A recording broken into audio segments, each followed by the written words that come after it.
Today, we're going to be trying to make some mustard Hasselback sausage bites. Now, the first thing we're going to do is we're going to make a sauce. Actually, we're going to make two sauces. One sauce is going to be to go over and have the sausages cook in this sauce. And then we're going to use that as a base sauce for an additional dipping sauce that this goes in. So we're going to start off here with some mustard. This is a quarter cup of mustard. It says to use a coarse Dijon mustard. This is actually a honey Dijon mustard. You can use really whatever mustard you like. I don't know that I would go with just the straight yellow mustard, but any of the more exotic, shall we say, mustards, a Dijon mustard, a honey mustard, a horseradish mustard, all of those should work. And then we have some apple cider vinegar. Put some of that in there. And then over here we have some brown sugar. And it says use light brown sugar.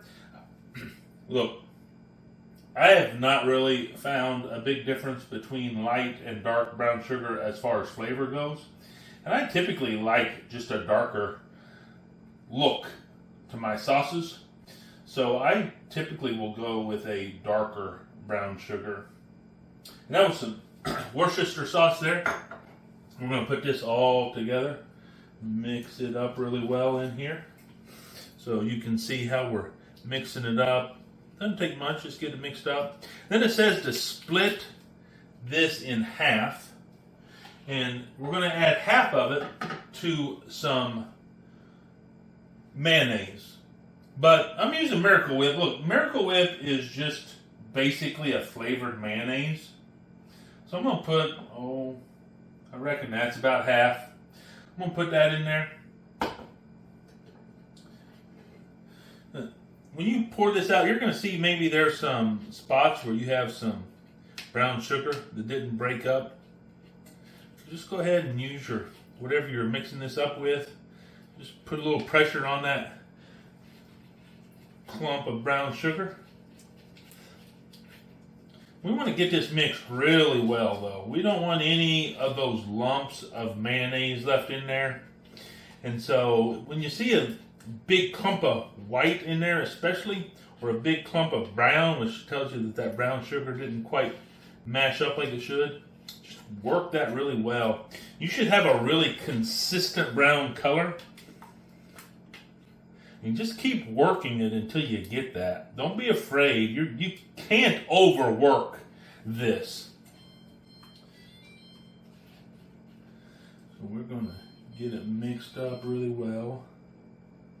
We pretty much have all the lumps out of it.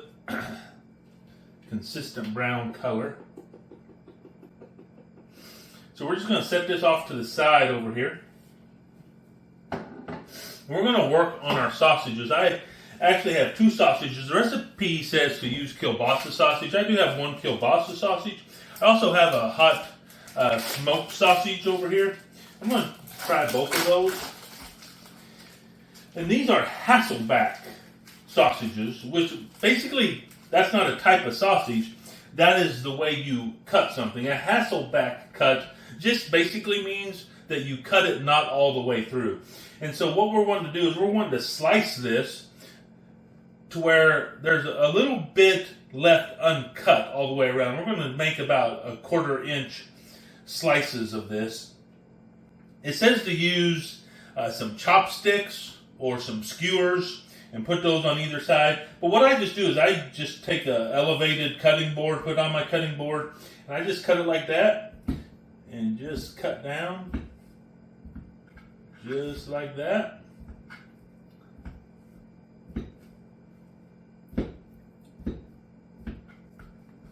Just continue to work it around. And what we're going to end up doing, I'm going to go ahead and do this for one of you just so you can see what's going on. We're going to end up cutting these into sections of 4. So you can see this Hasselback cut, it just kind of makes a little fan there, as they're not all cut all the way through. And that's what you're wanting.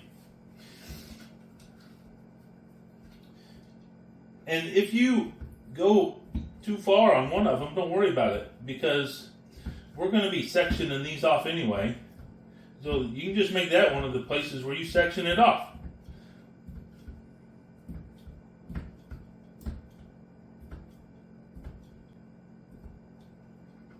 And I'm going to go ahead and do the other sausage, and then we'll come back when they're all Hasselback cut. Okay, so I have all the sausages Hasselback cut, and they're in sections about an inch, a little over maybe long, with 3 or 4 little bites per section. And now what I'm going to do is I'm going to put that sauce over. I'm going to put about half of the remaining sauce over there, so that'll be about a quarter of what we made. I'm going to mix it in really well. I'm going to put these gloves on, not because I'm afraid of contaminating the food, just because it keeps my hands from getting messy and stuff getting underneath my fingernails and all of that stuff. And these are really easy to find. You can get these on Amazon, and they're pretty cheap. These are extra large because I have pretty big hands. They have all different sizes. I'll put a link down below. If y'all want to get these, you'll find a place where you can get some nice food-grade gloves. But we're going to take about half of this sauce, and we're going to just spread it over here a little bit.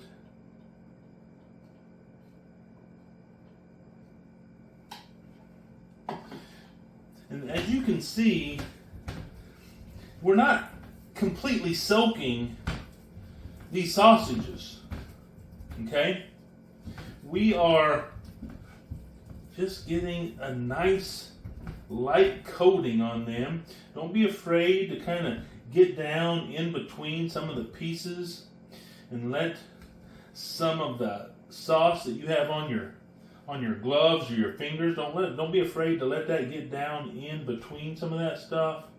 Be a little bit gentle so you don't break them apart, but hey, look, if they completely break apart, that's no big deal. It is, as Bob Ross would say, just a happy little accident. So we have those coated pretty well with this sauce. And now I'm going to take these gloves off.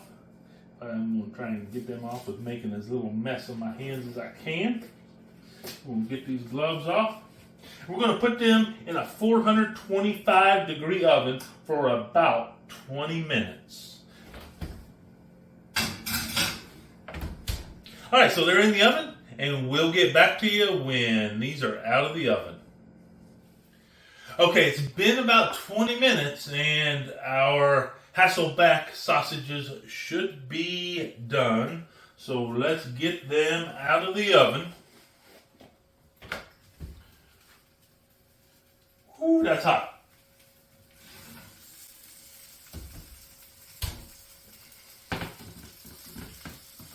So we're going to bring them up here. Oh, that's beautiful.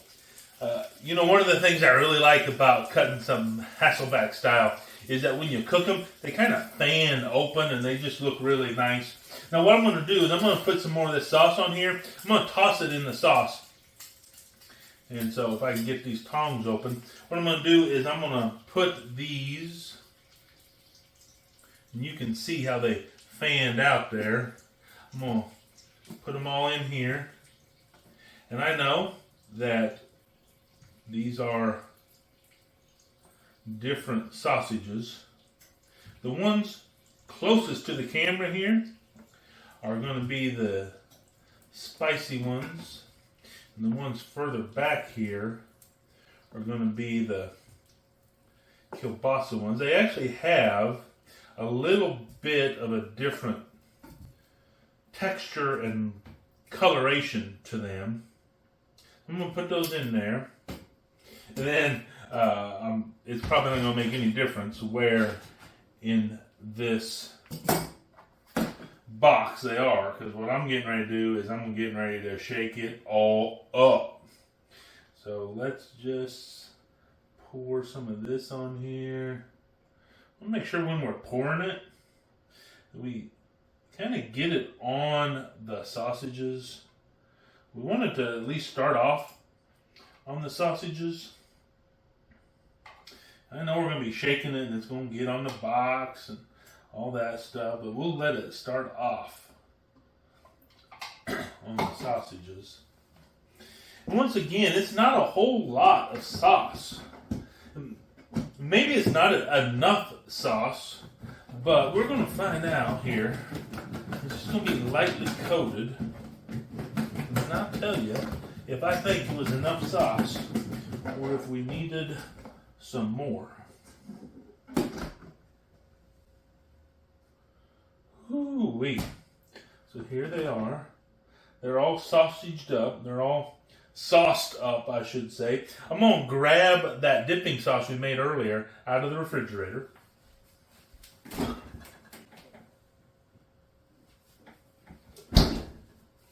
So here it is, right here. And we're just going to try some of this. Most of these actually stayed together really well, but some of them broke apart, which is just perfect. Because this one over here looks like one of the hot and spicy ones. I'm going to dip it in this sauce a little bit. Give it a taste.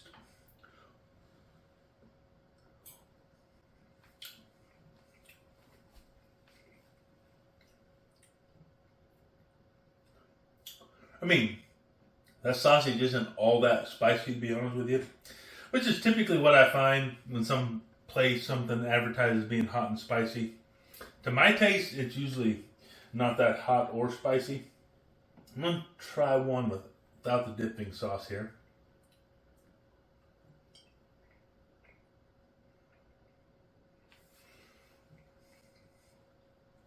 They're good. I probably would leave them in there probably at least another 5 minutes, maybe another 10 minutes. Now, the original part of this recipe was to do these in an air fryer, but it did give instructions for the oven, so that's what I used.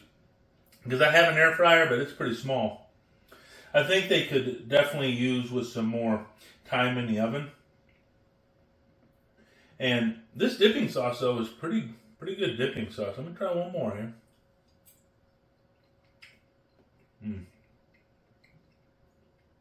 I think the dipping sauce really sets it off.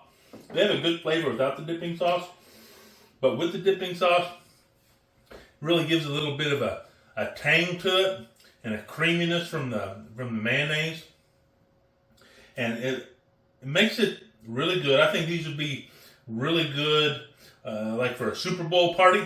You got something coming up, you just want to put out some kind of nice looking hot appetizers with some sauce. I think they'd work really well. I guess the moral of the story is, I tried it, and you should too. Now please like, share, subscribe, and comment so more people can watch these videos.